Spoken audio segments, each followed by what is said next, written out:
I'm Em Sauter, better known as Pints and Panels. And I'm Don Tess, better known as the Don of Beer.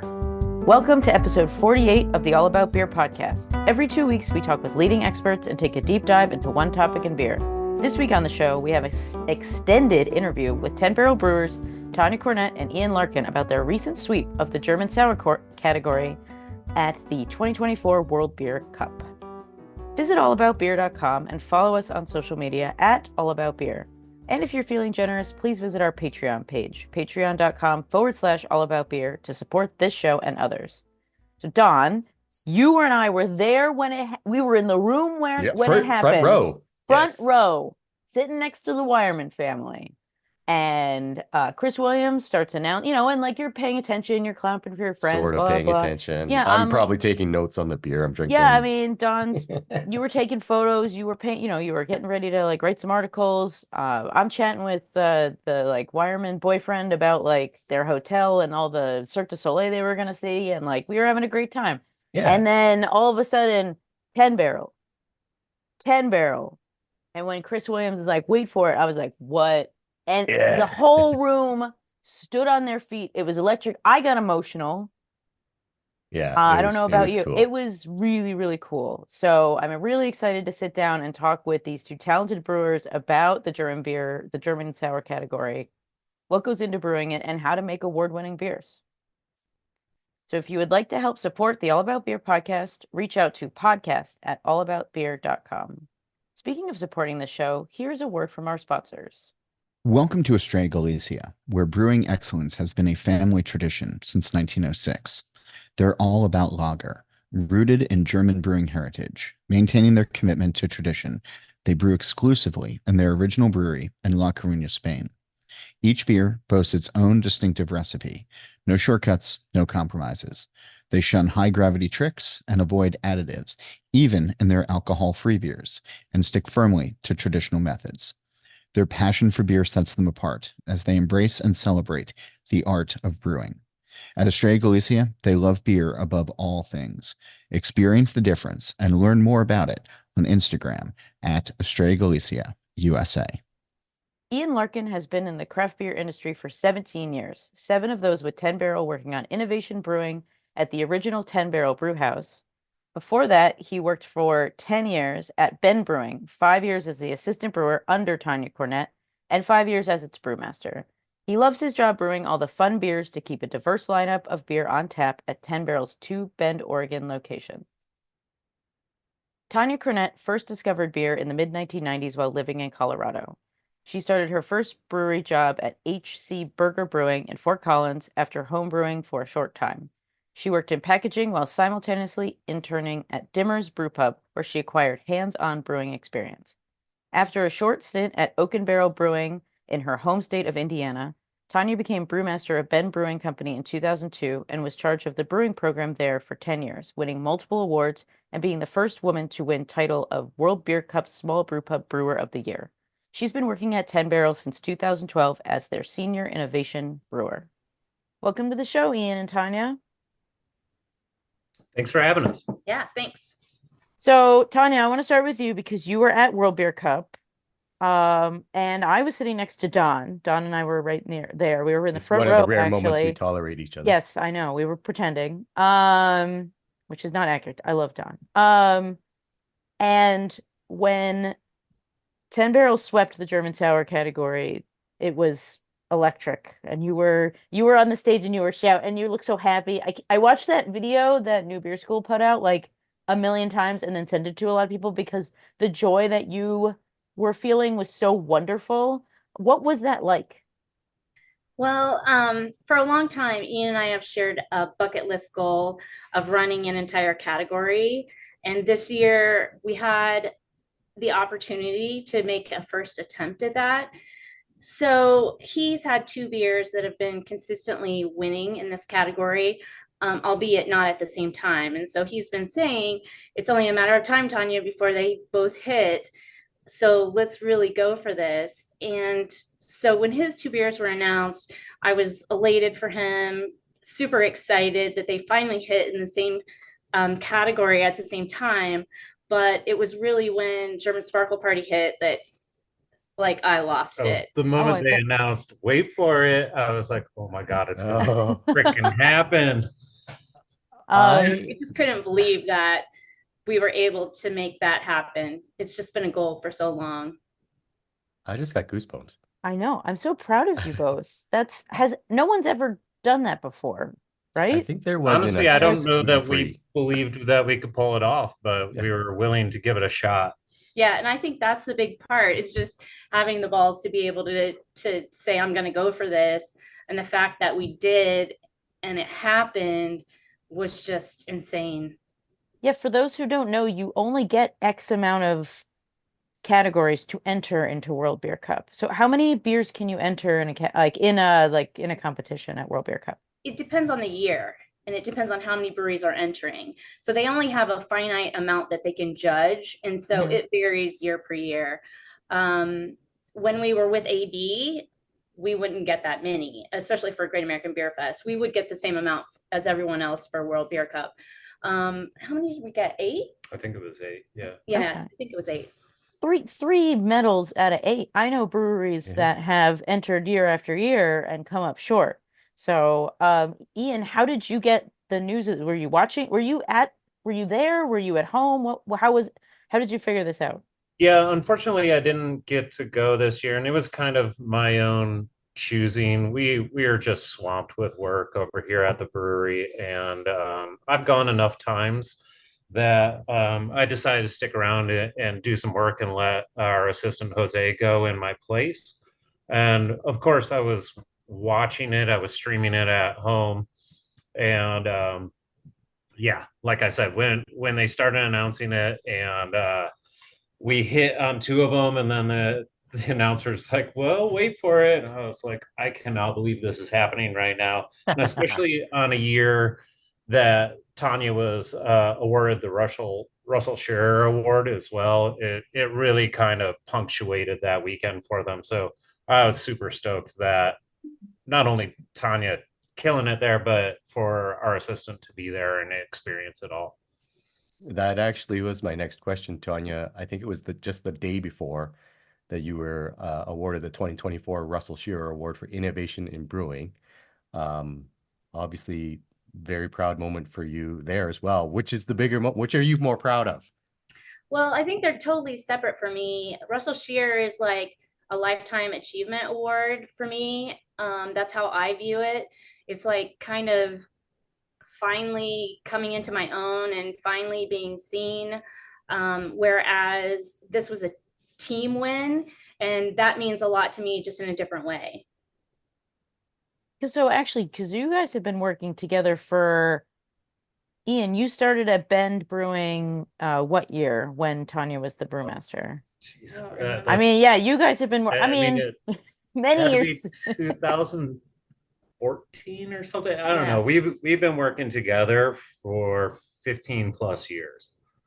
So, Off and on. yeah. So how do you two, because you're both innovation brewers, how do you two collaborate on not just the sour beers, but in all the beers in the 10 barrel portfolio? What's the process now for you guys? Since Well, you I are a think team. Yeah, we're a team. We each have beers that we're working on, but we give constant feedback to each other, like constantly. I think at this point we don't even realize the influence that we have on each other. Oh, I realized that influence. I mean, Tanya taught me how to brew back when I was just a young keg washer.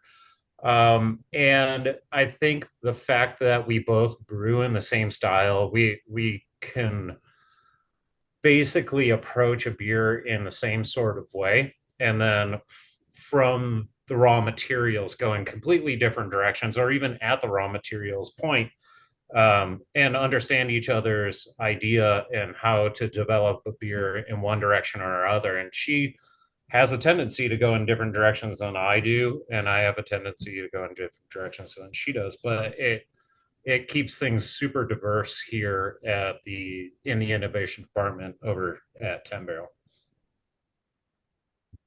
That's awesome. I mean, so the minute you all won all three of us were like, myself, Don, and our editor, John Hall, were like, we've got to talk to these people because there's I mean, you guys you've hit that secret where like, and you've both won numerous awards for your sours, both at Ben Brewing.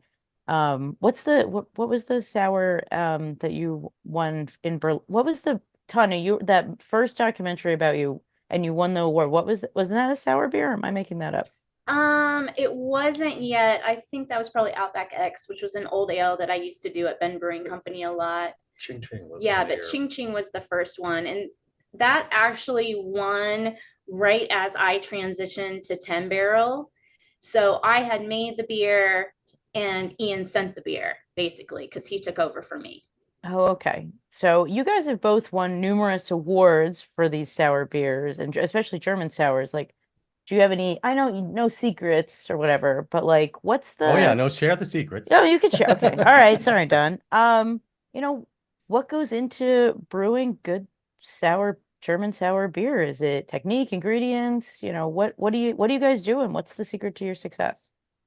I feel like it's a lot of attention to detail. Um, I don't think there's any secrets. Everything that we do is out there on lots of other podcasts. Articles have been written. There's nothing secret that we're doing. I think that we just have a lot of attention to detail, maybe too much attention to detail sometimes. But yeah. I think I think our length of experience in this style also allows us to understand when we've gone a wrong direction and to backtrack onto older recipes and be like, okay, what did we like about that? How do we go forward to change it? Um, how sour plays in a lot of beers. If you want to tweak a German style base beer, it doesn't always work. We've had many disasters along the way. Yeah. And I think also the amount of acidity is definitely plays into it, is like knowing your target of what you want the beer to be, especially if you're adding fruit. The fruit can add acidity, like there's lots of variables there. So for us, taking TA has been essential to be able to be repeatable. Yeah, So I want to pull on a thread. Like Tanya, you said that it's just a lot of attention to detail, and like I'm wondering if it's so easy for you that you don't realize that you're kind of glossing over something that might be hard for somebody else, like asking, if you ask Usain Bolt how he runs so fast, he'd just say, well, you just run really fast. Like, what are those details that you're paying attention to that maybe other brewers aren't? I do think TA is one. Okay. I think that looking at the overall balance of the beer, I think we're both really good at figuring out kind of the fruit to beer ratio and kind of what our final target is going to be, like what our vision is going to be, and trying to realize our vision. No.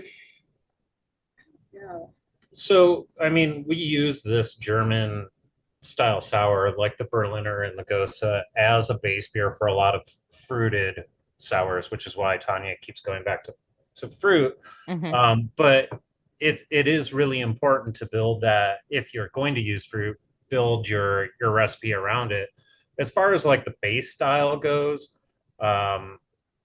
we have found kind of a nice little window of say 60 to 70% base malts, which usually are all Pilsner, but sometimes I throw a little bit of two-row in there as well. I'll throw a little bit of Dexter malt in there as well, just to keep some mouthfeel and body in such a light beer. And then after that, it's typically a blend, 30% or so of wheat. I like to use a blend of both white wheat and red wheat. I think it kind of rounds out that wheat flavor that you're looking for, because it's really hard for that to shine through a beer that's so tart. And then, like Tanya was saying, after that, during the souring process, you're not looking at pH as much as you are titratable acidity, and trying to find that window where you like it, where it's sour enough to be like a shocking experience, but at the same time keep the soul of the beer. When I first designed German Sparkle Party, it needed to have a lot of wheat character because I was looking at the style guidelines, and that's how they read at that time, was that it really needed to have that little bit of cracker character in it. And so I wrote the recipe with that in mind, and it has a ton of wheat. I can remember the first time I brewed it, I think it was a 17-hour brew day because the mash was so stuck. But since then, we've kind of backed off on the wheat to because I don't think it's that important to have so much wheat character in them. And I guess that's another reason why I was really surprised. There's a few reasons why I was really surprised that that beer won, because I hadn't brewed that beer in 8 years. Oh, wow. Yeah, so I had to dig deep in the recipe book to even find it. And I brewed it as is, and I was really hoping to get a second try at it before World Beer Cup, and it just didn't happen. So when we tasted the beers all together, it was really interesting how different they were, and that part was really cool. Like, you would never know that they were brewed from the same brewery. German Sparkle Party had a little more hop character. It had more wheat character for sure. It had a little bit higher bitterness, or not bitterness, I'm sorry, but sourness. Yeah, it was completely different. It had a really cool kind of floral aroma.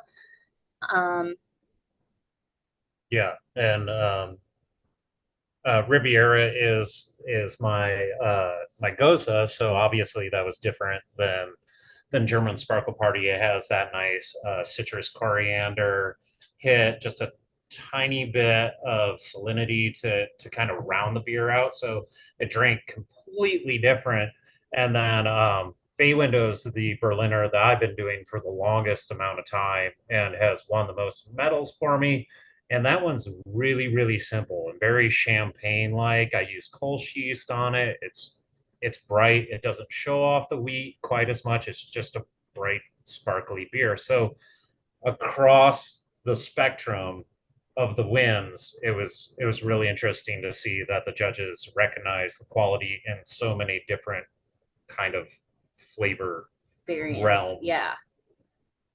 It's cool to see the change, or like how you guys approach each style differently, yet you're brewing these award-winning beers, and how individually you have thoughts, but then collaboratively you're really working together.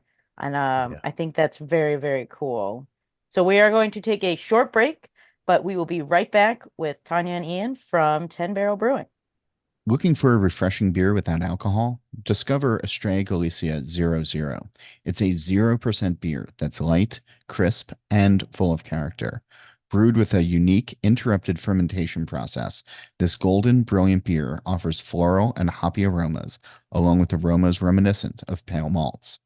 In every sip, experience a refreshing taste with a smooth, mildly bitter finish.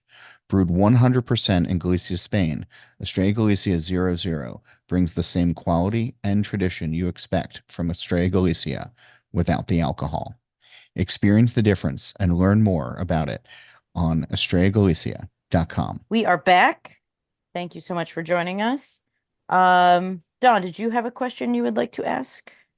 Yeah, obviously you've delved into a lot of your thought process and the evolution of how you've brewed these beers is what you were talking about kind of before the break. So I was just wondering, how did you get into brewing this style of beer? And obviously it's become something you're very good at, obviously because you're passionate about it. And then I also wanted to kind of ask, since there's almost no commercial examples of this style, or at least when you started making them many years ago, how do you develop a recipe? How do you honor the style, but then also go, well, I don't know, I'm just gonna make what I like? Okay, so first question was how I got into making these beers. I was at a media event in 2008 before GABF. And the reason why I was invited was because I had gotten Small Brewer of the Year at World Beer Cup. So it was a beer and food pairing for about 100 media. Basically, I had the very first course, I had the Berliner Weisse from the brewery. And immediately I was just like, wow. It was served in a champagne flute with a strawberry. And I was like, this is Ah, the base beer that I've had in my head, but didn't know existed. So I asked Patrick about it, and he was a little tight-lipped, reasonably so. And then I started talking with some of the other brewers, and Will from Cambridge basically sent me a step-by-step guide on how to make them. And I had Berliner Weiss in Germany when I was there for Siebel, but nothing tasted quite like the one from the brewery. And then I have certainly had some since in Germany, and they are quite different. And as expected, they would be. Which one, this one? Yeah. The second place. And then how do we honor the style? I think in the beginning, you know, I just did a deep dive research on what was happening in Germany, how they did their recipes. I negated to do the Brett step. It just wasn't going to work in my brewery. I was just really afraid of kind of some cross contamination issues. And I think now I don't think about that anymore. No, Like we're just doing our own thing. yeah, I feel like we've kind of made our own interpretation, something that's widely accepted in the market now.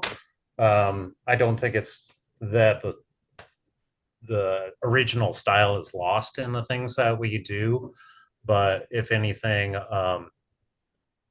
we've made it more accepted, Yeah. the American version of it, and it's working well for us. Yeah, and to be fair, it is quite different than an original Berliner Weiss from Germany, from Berlin. I think without the Brett component, it's certainly skewed, and also the hop component. I had taken some of my Berliner Weiss when I visited a brewery in Berlin, and the brewmaster couldn't believe the hop presence. Like he was so enamored with that because the way he does his production, he It's can't add hops. impossible. Yeah, Yeah. it's impossible. And we're talking like oh, 2 IBUs of hops here, and it's still blowing their minds that we have any hops in a Berliner whatsoever. oh, wow, that's interesting. That is Um, interesting. I did just Yeah, want to and- clarify. Sorry, So Tonya, I you go think ahead. in that whole experience, like I had set off to go to Berlin, especially to learn about German Berliner Weiss, and I really had the idea like this was the holy grail. But then when I got there, it kind of turned around, and I realized that what we're doing is really cool too. It's like it doesn't have to be exactly traditional to be delicious and beautiful. Yeah, I like that answer. Uh, Um, Go ahead, Dom. oh, I just wanted to very quickly clarify because I think I maybe misunderstood it at first, Tonya. You mentioned that when you were first brewing, you skipped the Brett step because you were worried about cross-contamination, and then you said you don't really worry about it anymore. You don't worry about cross-contamination, or you don't worry about having a Brett step. Yeah, I just don't like I said, I don't think that that's really important Yeah. to do a traditional version anymore. You know, and for those people who don't for those people who are maybe not familiar with how the traditional Berliner Weiss was made, basically they would ferment the lacto and Brett together. So it would be it would be like a primary fermentation, and I believe there was yeast in there at the same time. Sorry, Okay. that's not very good. No, Explanation. this is a good swap though to discuss kettle souring. So my assumption is that your beers are all kettle soured. Is this correct? They are. Okay. These beers win a lot of medals. Tonya, I was reading your bio. You were one of the first people to start using this method. A lot of people really deride kettle souring, which drives me nuts. Um, is there a way, because you guys swept, that you can change people's minds about this technique? Or, how do you feel about kettle souring? I mean, if it's winning you awards, then like, all right. And I I don't know. I love kettle souring. I think Me it really too. it creates this really nice kind of blank canvas, especially when you're adding fruit. But there are just some incredible kind of characteristics of kettle sours that I don't know. I just love them. I think that their subtleties are beautiful. And as What? far as I think when you get them into people's hands, they like Mhm. them. Yeah. But I think it's just a matter of getting the beers into people's hands.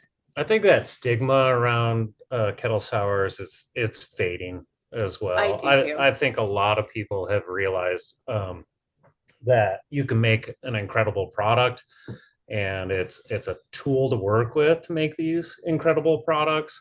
So just my opinion, I feel like that was 10 years ago when people were really poo-pooing on the kettle sours, and they've all kind of come around and been like, You okay. haven't been on my Facebook page, sir.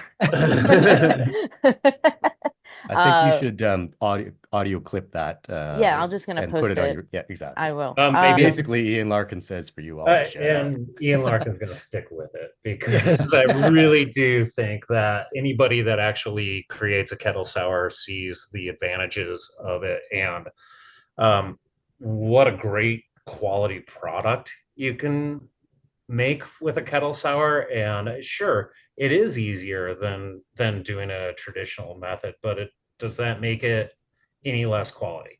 Exactly. And that's been my point for a long time. They're not mixed culture sours. They're not intended to be mixed culture sours. They taste completely different than mixed culture sours. So why are they compared? Just because sours in the name? Yeah, no, I hear you. And I wanted to go back to something because Tanya, you mentioned, and I think Ian, you mentioned this as well, that they're a great base for fruit.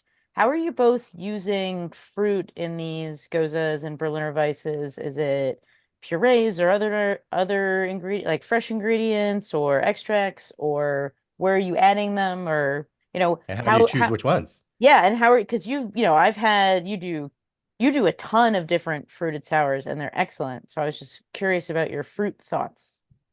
Um, Typically, we will add them after fermentation, but not always. We have the ability to pasteurize, so that works for us. It really depends on the fruit, how we can source the fruit. If we can only get fresh fruit, then we'll process that in-house and add it. If it's a fruit that's really sweet, we might add it at the end of fermentation and let the fermentation kind of deal with some of that sweetness. Especially lately, I've been using more concentrates just so I'm not adding so much fruit mass. And those are typically sweeter. And so figuring those out and how to really get those to taste right in the finished product has been a little bit difficult. We'll add fruit in different ways. We might add freeze dried. Might do a top note if it needs more aroma. Yeah, there's a lot of different like herbs and aromatics that play really well with fruit as well in these sour beers. Um, the same world beer cup, I took a gold in the urban spice with a ginger and yuzu sour, very similar base to what we are using in the German style sour category. But like that sourness really plays with effervescence when you can get a good aroma to push out of it. I do I do a sour that I use spent gin botanicals in as well. Ooh. Um, so there's a lot of fun things you can do, cocktail inspired beers you can do, just because it's such a bright and approachable base. It's really kind of a gateway beer for people that aren't like, oh, I don't like beer. I don't like IPAs. They taste like pine sol, like you can really open people's minds up to what beer could potentially be. Because people tend to get pigeonholed. Yeah, and when I originally started making sours at Ben Brewing Company, that was my goal. Was this was going to be the gateway beer that introduces people to beer. This is going to be the thing that, someone sits down and it's like, I have never had a beer like this, because it's so kind of on the fringe of the flavor profiles of beer. And for me, that was pretty exciting, to be able to hear people tell me time and time again that was the first beer that I liked. Earlier, you both kind of talked about the malts that we're using. Are there any other special tricks about the raw ingredient side of things that, like, for Gose, do you care what kind of salt you're using? You mentioned, it's only two IBUs. Do you care what hops you used? Aged hops? Anything interesting there? For me, I tend to stick with German noble hops. They're not necessarily aged, but if they were an old bag that's been sitting around for 6 months, that doesn't bother me either, because the hop aroma really doesn't make it through. I definitely keep my IBUs under 5 on all of my sours. We've played with it a little. I mean, I've used laurel in a sour Oh before. yeah. We use Southern Southern Passion. Passion in one. We play occasionally, but it's not a huge impact. It's It pretty really subtle. isn't. As far as salts go, my Berliners are pretty much naked. Like, we're just using our filtered water here. As far as my Gose goes, there's a little bit of calcium chloride in it, as well as I'm using Himalayan pink salt at like 1 ounce per barrel or less. Oh, wow. So it's really not all that much. But somehow you can always recognize that, or at least I can, when I put it up against a Berliner. It just has this moreness that is undescribable. And if you know it's a Gose, you're going to trick your mind into thinking it's salty, but it's really not that salty. Yeah, it's not. And I think German Sparkle Party, another thing that kind of set it apart was it was a much higher minerality. And that was, again, looking back at kind of the water profile of Berlin. That's kind of what I was doing at the time. Interesting. Awesome. Yeah. You mentioned, Tonya, you mentioned the brewery. I think was it Hottenroth? Was that Yes. yeah. Oh God, that beer is Yeah. delicious. Are there any other German style sours that you both like now that you're like, they get it? Any other shout outs? That's putting you on the spot. Yeah, that is putting us on the spot. I think that usually when we're at like GABF, we'll find some on the floor. Mhm. But again, they haven't been super consistent. Mm. It's like, Oh. Well, like, you've been consistent, so that's which is great. well, maybe that's part of our drive is, we see other breweries maybe not having the same quality time and time again. And so we want to be that brewery that people can count on. So we should expect you to sweep this category again next year. Is that what I heard you just promise? No comment. No comment. Those entries are precious. In all seriousness, you swept the category, and yet beer perfection is never attainable. So, like, what is the future for your German sour beers? And then, if you have an edict for the industry on how to improve their German sour beers, or like, what is the future of sour brewing as you see it?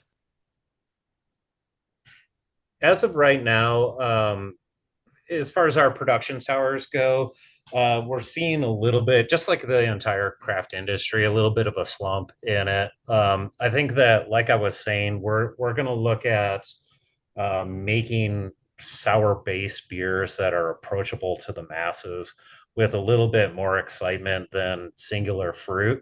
Maybe adding something, like I was saying, the ginger yuzu combination, like a two component combination to our next series that we're going to come out with. But as far as like on the innovation side, we're probably going to stick to what we do best. We like having what we consider our German style bases always being on tap at our pubs. And it's nice to have that around because we can always do trials with it when we do come across some exciting fruit. Like I've done one with mangosteen before, which was stupid fucking expensive. And delicious. But it was mind-blowingly delicious, and now I can't get my hands on that fruit. But if I ever do again, I've got the base beers to work with. Yeah, and we are constantly nonstop playing with new things. I think that it is a luxury that this brewery is able to have a team focused on innovation, and we are constantly every single week coming out with new things. We don't sit still. We don't sit on our laurels. We're constantly learning. We're integrating new products. Like we are on it all the time. That's incredible. And we appreciate that. And you both should be very proud of yourselves.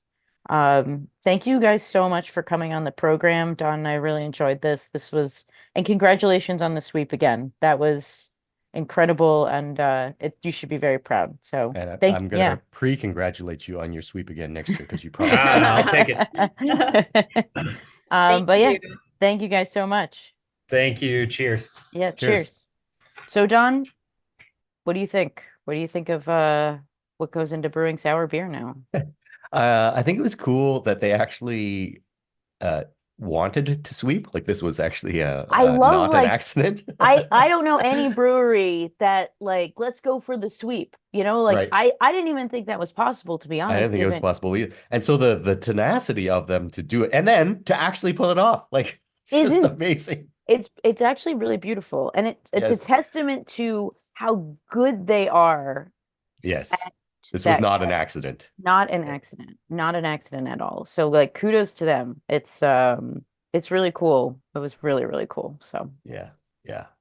Loved it. Loved it. So visit allaboutbeer.com and please follow us on social media at allaboutbeer. And again, if you're feeling generous, visit our Patreon page, patreon.com/allaboutbeer to support this show and others. Do you have any questions for us? Email the experts, podcast@allaboutbeer.com. That's also the email for feedback, suggestions, or to inquire about supporting the show through advertising. Don, how can people reach out to you? Oh, by now everybody should know I am at the Dawn of Beer on X, Threads, and Instagram. And people can email me, don@thedawnofbeer.com. How about yourself, Em? I am at Pints and Panels across all social media, and my website is www.pintsandpanels.com. If you enjoy this show, please share it with your friends, post about it on social media, and like and subscribe. Please help us spread the word of good beer. And here's a final word from our sponsor. Craving a beer but want to skip alcohol? Meet Estrella Galicia 00. It's a 0% beer that's both refreshing and full of flavor. Using an innovative interrupted fermentation process, they create a golden, bright beer with floral, hoppy notes, along with aromas reminiscent of pale malts. With its light, crisp, and gentle bitter finish, Estrella Galicia 00 is perfect for any occasion. Brewed entirely in Spain, this alcohol-free beer delivers the authentic taste of Estrella Galicia. Experience the difference and learn more by visiting estrellagalicia.com. This show is produced by All About Beer. Visit allaboutbeer.com for articles, notes on this show and others, and to connect via the newsletter and social media. Cheers, everyone. Cheers. Congrats, 10 Barrel. Sweep.